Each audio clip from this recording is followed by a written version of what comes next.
Peringatan, tayangan ini mengandung narasi yang berusaha meluruskan logika yang kacau. Bagi Anda yang memiliki logika terlanjur kacau, sudah tentu Anda akan tersinggung. Jika logika Anda sehat, silahkan dukung tayangan ini atau bantah sesuai data dan fakta. Jangan asal cuap-anggap. Selamat menyaksikan. Gak kuat, selamat menyaksikan.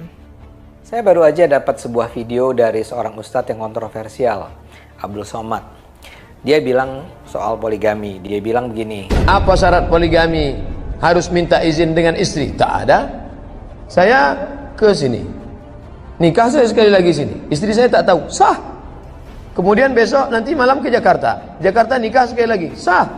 Kemudian habis itu nanti kami ke Yogyakarta. Pengajian di Jogja. Nikah sekali lagi. Sah. Yang kelima baru tak sah. Selama masih 4 sah. Jadi kalau mau tetap sah gimana? Ceraikan yang satu, nikah lagi. Ceraikan satu. Ini memang menyebalkan ya, ulama mengkampanyekan bahwa poligami itu kan menyakitkan perempuan. Tapi seolah-olah poligami itu adalah sesuatu yang bahkan dianjurkan dalam Islam. Dan itulah salah satu kebohongan yang menurut saya dalam beberapa tahun ini marak menyebar. Dalam Islam seolah-olah pria muslim sebaiknya berpoligami. Seolah-olah Allah itu sayang, senang kalau pria-pria muslim itu berpoligami. Itu kan mengarang bebas namanya. Tapi masalahnya itu kebohongan yang terus-menerus diulang-ulang oleh mereka-mereka yang menurut saya sih kepengen punya banyak istri. Misalnya saja ada seminar poligami, tiketnya jutaan rupiah. Ada juga banyak ustadz yang terkemuka yang dengan bangganya memamerkan istri-istrinya di depan kamera. Oh ya, bahkan ada ustadz yang bilang pria kaya yang tidak berpoligami akan masuk neraka. Alhamdulillah, kau masuk surga. Pas mau masuk surga dipanggil, tunggu, kata malaikat, ada lagi satu pertanyaan. Apa, berapa istrimu? 1. Kenapa bisa 1? Kau orang mampu. Mobilmu saja banyak, rumahmu banyak. Kenapa 1 istrimu? Nah, kau orang mampu. Orang mampu harus banyak istri. Dia bilang, saya takut sama istriku, Tuhan. Ini yang menjawabkan kau masuk neraka. Kau lebih takut sama istrimu daripada sama Tuhan. Saya sih nggak ingin mendebat soal kehalalan poligami. Saya tidak ingin mengatakan bahwa poligami itu sebenarnya haram dalam Islam. Kalau ada ustadz atau pria Islam yang percaya bahwa poligami halal, ya silahkan. Tapi bohong kalau dibilang Islam itu menganjurkan poligami. Bohong kalau dibilang istri yang tidak mau dipoligami artinya tidak patuh pada ajaran Islam. Itu kebohongan. Dan itu kebohongan yang terus diulang-ulang. Jadi begini ya, Bung Ade Armando.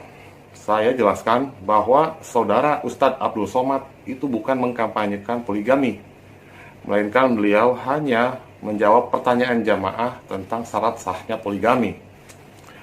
Dalam Islam sendiri, poligami bukan hanya sebagai sebuah anjuran saja seperti yang Anda katakan, melainkan ada beberapa hukum di dalamnya. Pada asalnya, poligami itu hukumnya adalah mubah alias boleh. Namun, yang mubah tersebut berubah menjadi sunnah apabila si pria membutuhkan pendamping lain disebabkan beberapa faktor. Salah satunya bisa jadi karena istrinya mengalami sakit yang permanen sehingga istrinya tidak bisa melayani suaminya. Lalu poligami itu bisa berubah menjadi makruh apabila si pria tersebut tidak ada hajat atau kebutuhan untuk menikah lagi, melainkan si pria tersebut hanya mencari kesenangan saja dalam melaksanakan poligami. Namun pada halnya, poligami itu bisa berubah menjadi haram apabila si pria meyakini dirinya tidak akan mampu berbuat adil, baik secara waktu maupun ekonomi. Jadi yang sebenarnya mengarang bebas itu ya Anda, Ade Armando. Anda membuat propaganda seolah-olah Islam ini begitu buruk, terutama di mata kaum wanita, karena Islam ini menganjurkan poligami. Bahkan Anda mengatakan bahwa ada seorang ustadz yang mengatakan jika pria kaya tidak berpoligami, itu akan masuk neraka. Padahal dalam rekaman tadi, si ustadz mengatakan bahwa pria kaya tersebut masuk neraka bukan karena tidak mau poligami, tetapi dia lebih takut kepada istrinya daripada kepada Tuhannya. Dan itu adalah sesuatu yang sangat masuk akal. Karena Tuhanlah yang wajib kita takuti di atas segalanya.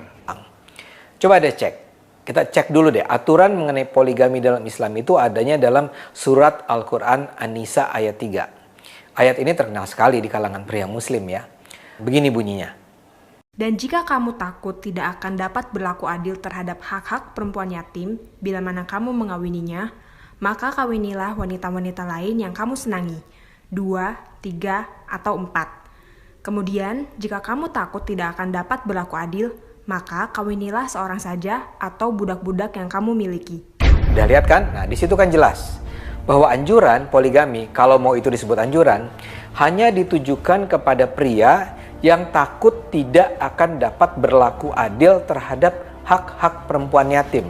Saya ulang ya, itu hanya diajukan kepada pria yang takut tidak akan dapat berlaku adil terhadap hak-hak perempuan yatim. Apa maksudnya itu? Ya memang nggak jelas sih. Ayat ini jelas tidak menganjurkan poligami hanya karena si pria ngebet, apalagi karena si pria tidak bisa menahan syahwat atau karena si pria jatuh cinta lagi. Saya ulang nih ya, kalau merujuk ayat tadi, poligami dianjurkan kalau si pria takut tidak adil terhadap perempuan yatim.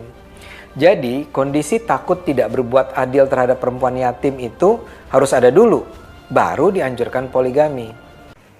Baik, sekarang mengenai dalil dibolehkannya berpoligami. Anda katakan bahwa poligami ditujukan kepada pria yang takut tidak dapat berbuat adil terhadap hak-hak anak yatim. Saya ulangi, Anda mengatakan bahwa poligami itu ditujukan kepada pria yang takut tidak dapat berbuat adil terhadap hak-hak perempuan yatim. Dan Anda sendiri bingung menjelaskannya, alias tidak tahu maksudnya. Tetapi berani sekali ya Anda mengambil kesimpulan bahwa seolah-olah Islam menganjurkan poligami dan ulama mengkampanyekan poligami. Jadi saran saya gini, kalau suatu kali ada seminar poligami lagi, Anda ikut, coba ajukan pertanyaan soal perempuan yatim itu kepada si instruktur atau si pemberi materi. Percaya deh, si instruktur itu akan kelabakan. Oh ya, bakal makin kelabakan dia kalau Anda juga tanya. Kan dalam ayat itu dikatakan pula bahwa salah satu jalan keluar bagi si pria muslim adalah mengawini budak-budak yang kamu miliki. Jadi, apakah dalam Islam seorang muslim bisa memiliki budak yang bisa dikawini?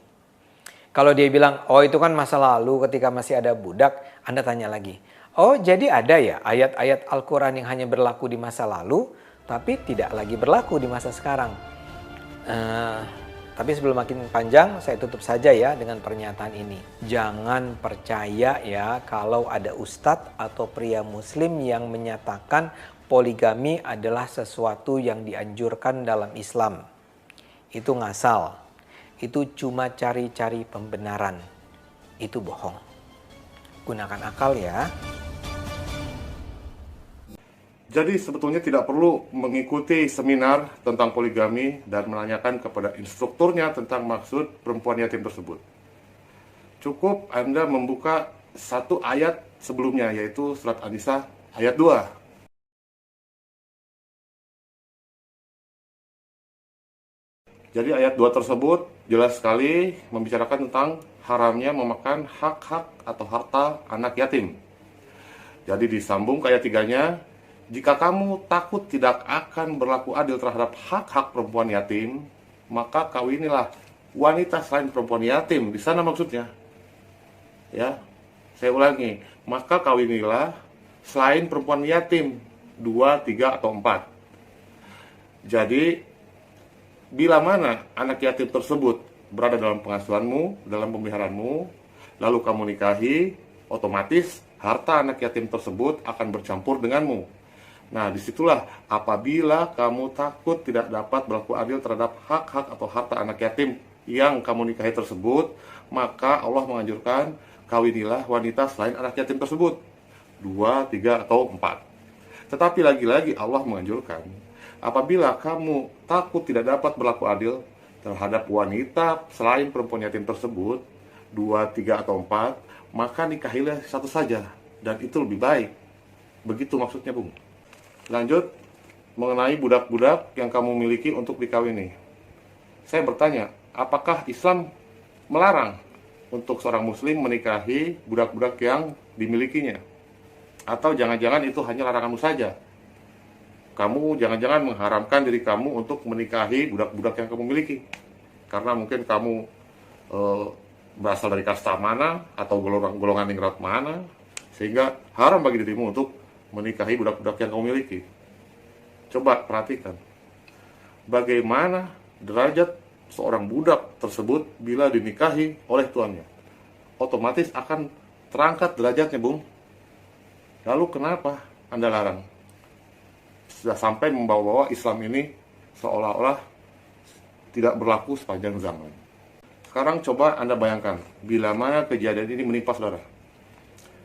Andai istrimu sakit permanen, apa yang akan Anda lakukan? Satu, kalau berpatokan dengan dalil yang Anda sebutkan tadi, harus takut dulu terhadap hak-hak perempuan yatim, maka sampai kiamat Anda tidak mempunyai dalil untuk poligami karena Anda sendiri tidak mengerti maksudnya. Atau Anda akan menceraikan istri Anda. Oh, jahat sekali Anda. Ketika sakit, Anda ceraikan. Atau Anda akan menikahi laki-laki lain. Karena menikahi laki-laki lain tidak ada larangannya dalam surat An-Nisa ayat 3. Dan bicara logika ya, coba gunakan logika Anda yang sering Anda dengung-dengungkan tentang akal sehat Anda. Apa solusinya bagi negara-negara yang memiliki tingkat populasi wanita melebihi pria? Kita ambil contoh, di Amerika Serikat saja terdapat 5 juta perempuan lebih banyak daripada laki-laki. Apa solusinya menurut Anda? Dan bayangkan, bila saudara Anda, adik atau kakak Anda, atau anak perempuan Anda, atau nenek Anda, nggak mungkin ya, itu adalah salah satu dari 5 juta wanita yang kelebihan tersebut di Amerika. Apakah Anda rela melihat mereka menjadi perawan tua seumur hidupnya, atau Anda biarkan mereka menjadi properti publik? Silakan Anda pikirkan. Gunakan akal sehat ya.